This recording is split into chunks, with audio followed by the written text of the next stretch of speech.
There's a lot of talk in online carnivore circles about the need or alleged need for vitamin C. This is especially true among people new to the diet. I mean, if you go to any online carnivore group, you will inevitably see someone saying, "Hi, I'm new to carnivore. How do you get your vitamin C?" So we're going to talk a little bit about vitamin C today, where you're getting it from when you're doing a reasonably strict carnivore diet, whether reasonably strict means a few spices and some coffee every day, in addition to eating mostly ruminant meat, or if you're going all the way to the extreme end of the lion diet, scare the meat with a flame, eat it mostly raw, end of the spectrum. Because you can get significant amounts of vitamin C for a person on the carnivore diet if you're only eating the muscle meat of ruminant animals. But I'll give you some options also for other places to get it from purely animal sources in case you want to just hedge your bets, because some people will probably need more vitamin C. And I say that because I categorically reject a one-size-fits-all approach to the carnivore diet. Now, all the numbers I'll give you here are based on USDA standard amounts of daily requirements for vitamin C. And remember, the USDA is giving guidelines that, one, they're just kind of guessing at anyway, but two, they're giving them based on the idea of someone eating a clean version of the standard American diet. So bear that in mind. But it appears that most people can get all the vitamin C they need by just eating ground beef, steak, and that kind of thing. And that's partially because of how your body processes vitamin C. Vitamin C competes with some of the sugars that you will consume on a daily basis if you're eating a standard American diet, for for the processing centers, the sort of internal mechanisms, the harder science of how your body processes it. I'm not a guy who's ever going to go into, talking about in very complex details hard science, because that's just not my wheelhouse. But they do compete for the same sort of mechanisms in the body. So if there's no glucose in there in your body, no sugar, or except for the trace amounts that are going to be in the muscle meat of the animals you're eating, guess what's going to happen? You're going to need less vitamin C, because your body is, again, not competing for those same mechanisms to use them. There's a lot of other reasons that the learned people, the nutritionists and those who are in the carnivore world think you don't need that much vitamin C. But if, you're not going to get scurvy on the carnivore diet, it's just not going to happen.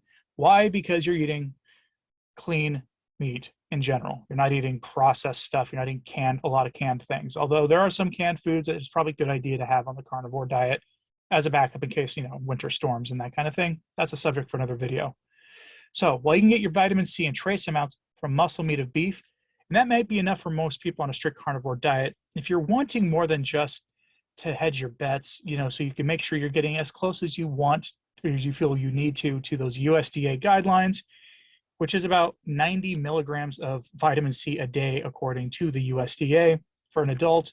Where they came up with that number, I don't know.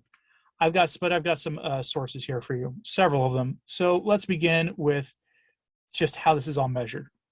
All these meats I'm going to tell you are going to assume you're eating 3.5 ounces a day. That's 100 milligrams a day for those of you not using the imperial system. The top source is going to be from beef spleen, which contains 45.5 milligrams of vitamin C. That's about 50% of the USDA requirement. The next is from beef thymus, commonly marketed as beef sweetbreads, which contains 34 milligrams, or about 45% of your daily requirement. And I plan to do a video on beef sweetbreads because while I am not an advocate formally for eating a lot of organ meat, I think sweetbreads are kind of the one that, for those of you worried about iron, you don't have to worry about with it because they don't have a lot of iron in them compared to the others. But after beef sweetbreads is Salmon Roe. Those are those orange, large fish eggs. And they contain 16 milligrams, or 22% of your daily value, for, again, a 3.5 ounce serving, which is, by the way, a ton of Salmon Roe. That's a caveat here. After that are chicken giblets. That's 13 milligrams, or 18%. To me, that's a lot of chicken guts to eat, which I'm personally not interested in eating. Followed by cuttlefish at 5.3 milligrams. Chicken heart at about 4.5 milligrams, or 5%. And of everything on the list, chicken heart is going to be the absolute easiest thing for you to find. After that is goose meat at 4.2 milligrams, oysters at 3.7 milligrams, Dungeness crab at 3.5 milligrams, again for a 100-gram serving, and scallops at 3 milligrams. Now, some of those foods are going to be pretty hard to find. Spleen is probably only gotten at a specialty store or an online merchant. You may have to go check some cultural stores, go find, groups who eat spleen as just part of a normal diet for them. Find one of their grocery stores. It'll probably be in the meat section, or an online merchant. I have seen other unusual organs for sale from places like Billy Doe Meats, from Force of Nature, and a few others. So you might check with them to see if they have beef spleen. I've never tried it. Sweetbreads can be gotten directly from those same kind of sources, as well as from independent cattle ranchers, where I buy my half cow and soon to be full cow from. I've gotten beef sweetbreads before. I have some in my freezer. They have a consistency of almost like fat, actually. So they're not exactly the meatiest thing. They have a consistency of fat, pretty easy to cook and prepare. Again, I have a video on them that I'll be doing soon. Salmon Roe can sometimes be found at Whole Foods or at a Japanese cultural grocery store. Those stores are awesome, by the way, especially their meat department. And if you're doing keto and you love fresh veggies and all that stuff, they tend to have the best produce sections also. But their meat and seafood sections are amazing, and you should go check them out if you have one near you. Giblets are pretty easy to find, especially if you're in parts of the United States where giblets are eaten pretty routinely, like in the South.